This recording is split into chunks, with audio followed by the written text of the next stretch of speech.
I'm privileged to be here amongst you and address the annual conference between the RIAC and the ICWA, which incidentally or not coincided with the anniversary of the Treaty of Friendship and Cooperation between Russia and India, signed 30 years ago in 1993. This fundamental document formulated the guidelines on which our relationship is founded. Among them are the principles of mutual respect, non-interference in domestic affairs, commitment to mutually beneficial cooperation, and the central role of the UN and international law. This explains a trusted and enduring nature of our strategic partnership, the proximity of our approaches to global issues, and the common desire for a just and equal international world order. The Ukraine conflict is not a land-grabbing attempt by Russia to restore the empire as is being presented. It's the consequence of the consistent violation of the same universal principles enshrined in Russia-India Treaty, and the unwillingness of the dominant world centers to embrace democracy in international relations.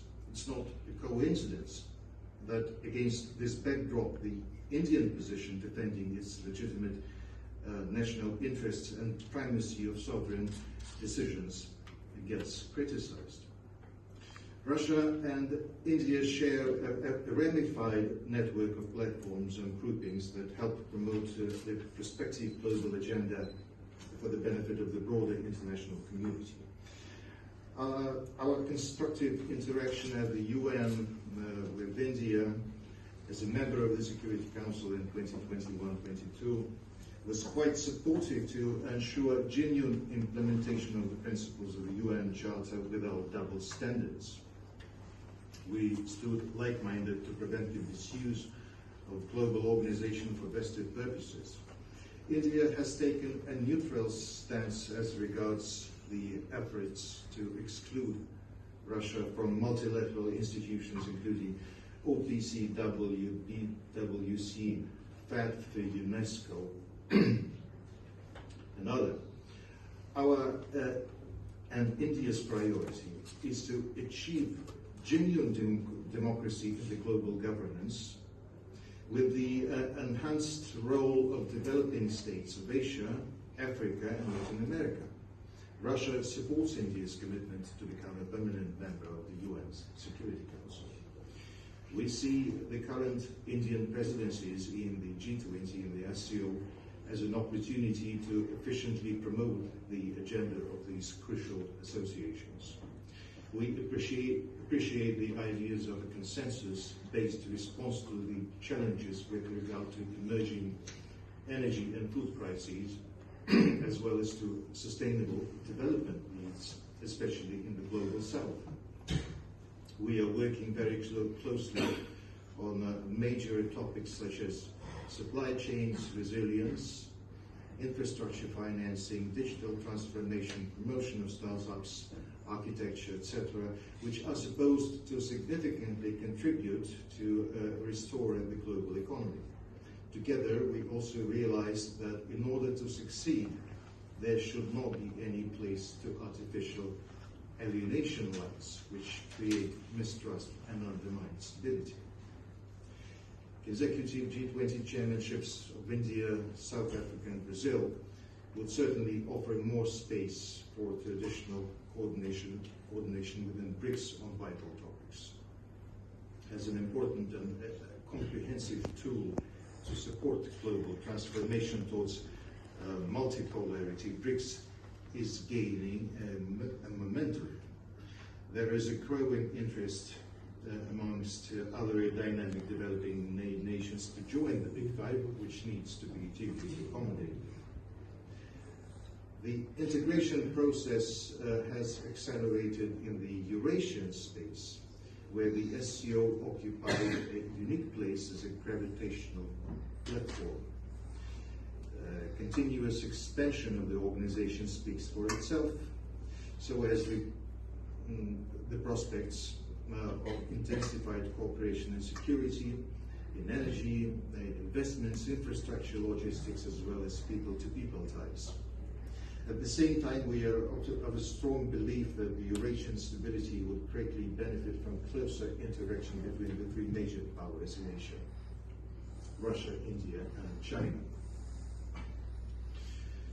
Bilaterally, we have done a great job building an independent payment system, expanding the use of national currencies in mutual settlements that ultimately ensure a record high turnover exceeding 30 billion USD last year.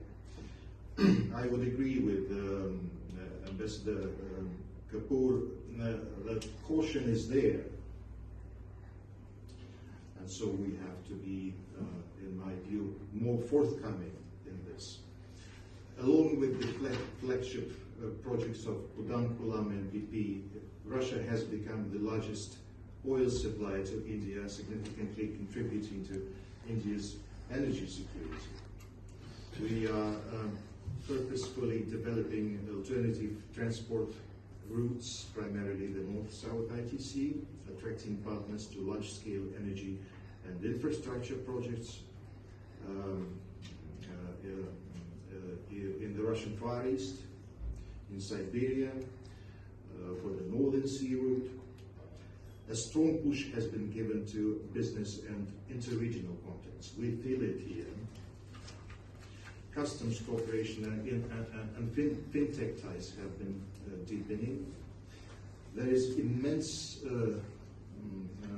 prospect in such sectors as airport infrastructure, sea and river infrastructure, steel production, petrochemistry, startups, aircraft and shipbuilding, agriculture, advanced technologies in urban development, digitalization.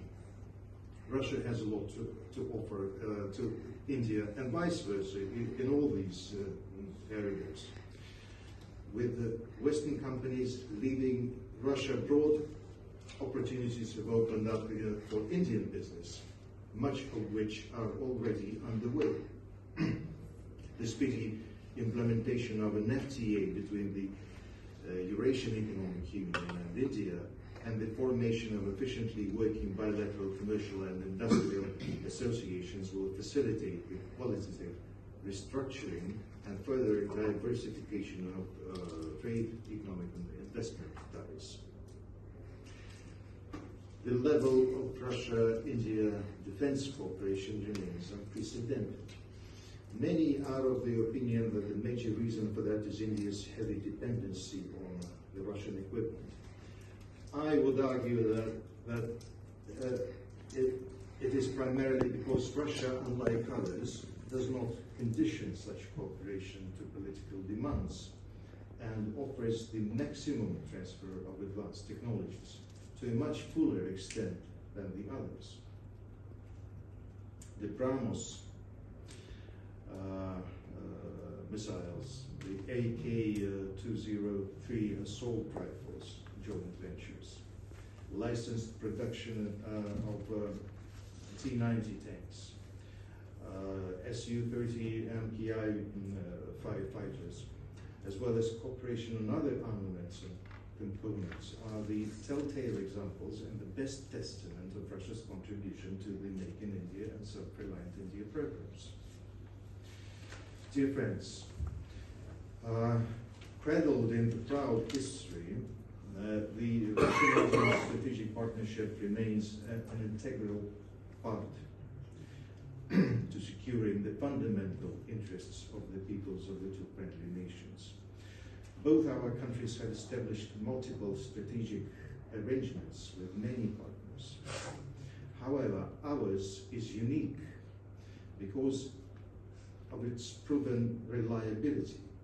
We don't need to explain to each other and the rest that yesterday it was not possible for some reason, and one can easily assume that tomorrow it may not be possible for another. I sincerely hope that the frank and open discussion today will become yet another important step towards strengthening the mutual trust between us that we so much cherish. Thank you very much.